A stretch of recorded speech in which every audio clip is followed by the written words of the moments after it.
Do not be anxious about anything. That is actually in the Bible. After all that's going on in the world, combined with what's going on politically, not to mention all the personal things we go through, being told do not be anxious about anything seems impossible. But I'm here to tell you, learning how to stop being anxious is entirely possible, and I'll show you.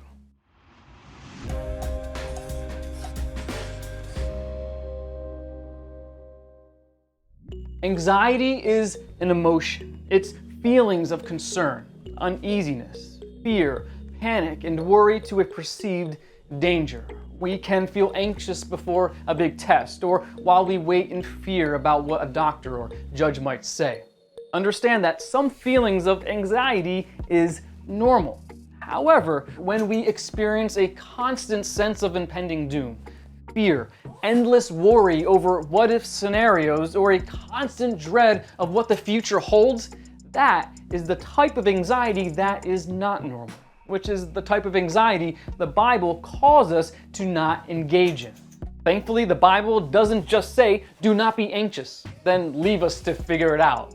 You'll see that it actually gives us a step-by-step, foolproof guide to stop being anxious. There are 3 steps. The first 2 are be thankful and be prayerful. We see this in Philippians chapter 4, verses 4 through 7. Rejoice in the Lord always. Again, I will say rejoice. Let your reasonableness be known to everyone. The Lord is at hand. Do not be anxious about anything, but in everything by prayer and supplication, with thanksgiving, let your requests be made known to God. And the peace of God, which surpasses all understanding, will guard your hearts and your minds in Christ Jesus. What we need to ingrain within our mind is no matter how bad things are, God is still good. His nature has not changed. His power is not limited, and His wisdom is not lacking. Don't allow feelings to bury those facts.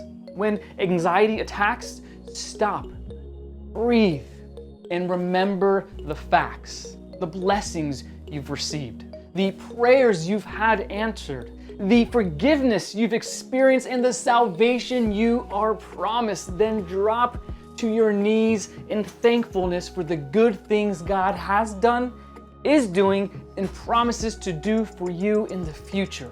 It is in that place of thankfulness that you go to God in prayer.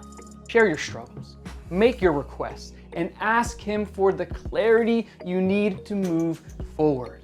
When you faithfully do that, God promises you a peace that surpasses understanding. It's a peace only God can grant, a peace that will guard and guide you forward in confidence, knowing the same God who spoke the world into existence, the same God who has brought beauty from ashes countless times, He is at hand, meaning He is right there with you and He will not leave you.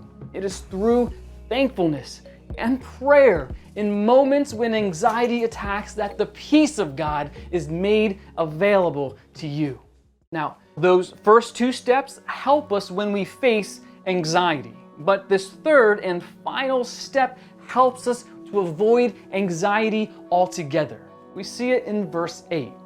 Finally, brothers, whatever is true, whatever is honorable, whatever is just, whatever is pure, whatever is lovely, whatever is commendable, if there is any excellence, if there is anything worthy of praise, think about these things. Negative thoughts produce a negative perspective.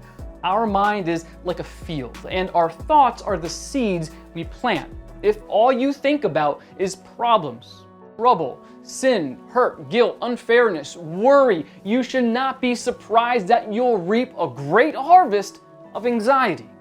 This is why verse 8 gives us a list of positive things to purposefully think about. If you simply start and end your days by thinking about those things, maybe even taking the time to write them down, your life will change. What's happening in the world may not change, but your perspective concerning it will.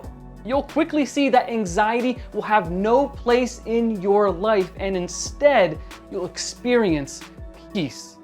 Isaiah chapter 26, verse 3 says, "You keep him in perfect peace, whose mind is stayed on you, because he trusts in you." The last verse, verified by personal experience, makes this guarantee. Philippians chapter 4, verse 9. "What you have learned and received and heard and seen in me, practice these things, and the God of peace will be with you."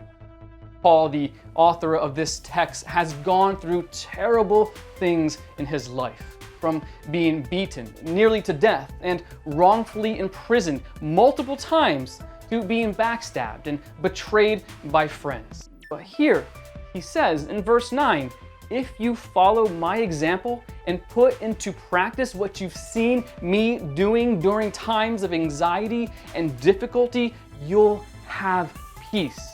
In fact, the God of peace will be with you." How do we stop being anxious and instead experience peace? Practice what you see in Philippians chapter 4, verses 4 through 9. Be thankful, be prayerful, and be mindful of your thoughts. And that's today's Bible Munch.